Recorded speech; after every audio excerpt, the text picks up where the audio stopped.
Tonight, in 7 major cities, 852 children enrolled in public schools will go to bed in a hotel or a motel because that's where they live. They are part of a larger, more troubling statistic. 10 on Your Side has learned there are just under 3,000 homeless children in our area's schools. And while ordinances on the peninsula are designed to crack down on crime, Andy Fox uncovered they're also impacting law-abiding families who have nowhere else to go. Andy? That's right, Nicole, and all those statistics for the 7 cities right here in Hampton Roads. The intent is to get better code compliance in hotels and motels to cut down on crime. But the new laws are also impacting vulnerable families who must live in hotels and motels because utilities are included in the weekly rent. The Pennington family rented a home until it was condemned. They have bad credit, no money, so this motel room is their new home. Son Christopher. Do you like living here?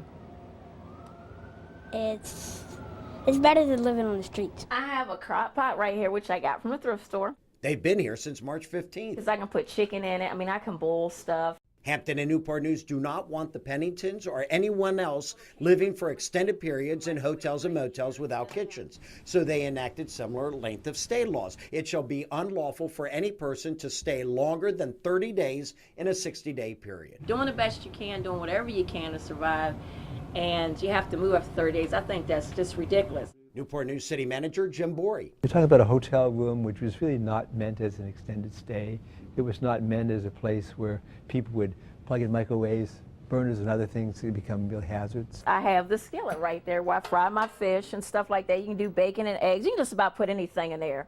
So it's actually like having a stove. We've seen a lot of drugs and prostitution in some of these establishments.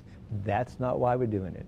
We're doing it to have a better place, a more economical place for people to live that's safe and secure. And that is the disconnect our investigation uncovered. The difference between well-intentioned city law and the reality check of day-to-day survival. If I had better living conditions, why would I have went to a hotel in the first place? Hampton Assistant City Manager Jimmy Gray. I mean, sometimes those permanent occupants in hotels are the reason why you have the criminal activity. Here's the problem. Children like 6-year-old Anthony Barber, who just got off a school bus at a Hampton hotel, and innocent families get caught in the crosshairs of the law. Why do you live in a hotel? Because we don't have a house. This man's daughter just got off the school bus at the hotel. He doesn't want to be identified because for over a year he's lived in a hotel in violation of the new ordinance. It's rough going from, being laid off for 5 years to trying to, support your kids, and, City of Hampton's just trying to knock you down when you're already down. The ordinances have exemptions to keep people from becoming homeless. If you get an approval, Hampton has a 30-day extension, Newport News a 90-day extension. And we won't create homeless people in this process. No, I don't. Why would you not believe that when the city's saying we are not going to make these people homeless?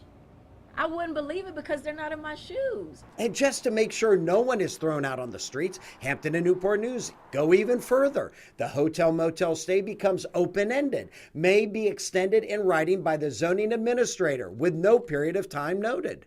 Those we interviewed say the ordinance puts undue pressure on families already under pressure just to survive. It's like we're maintaining where we're at, and then all of a sudden there's this rule that kicks in. Okay, 30 days, bye. Why do you have the policy? I mean, if we're not gonna go in and put people out on the street, but we are gonna require the hotel owners to comply with the policy. You can't help but see little people and want to help. Jamie Abbott operates KIDS.ORG. She and her mother buy food, clothing, and other supplies and deliver them to people like Christopher and his family. Now he has new shoes. We've got parents that are tucking their kids into the backseat of cars because of the ordinance. Newport News wants the hotel-motel families to work with human services to get help. But are you really reaching out and providing these services? Yes, every single person that has any issue whatsoever, we will provide them services. What if they give you city workers to help you transition to another place to live? I'd like to see that. Call me then. You don't believe that? Call me then.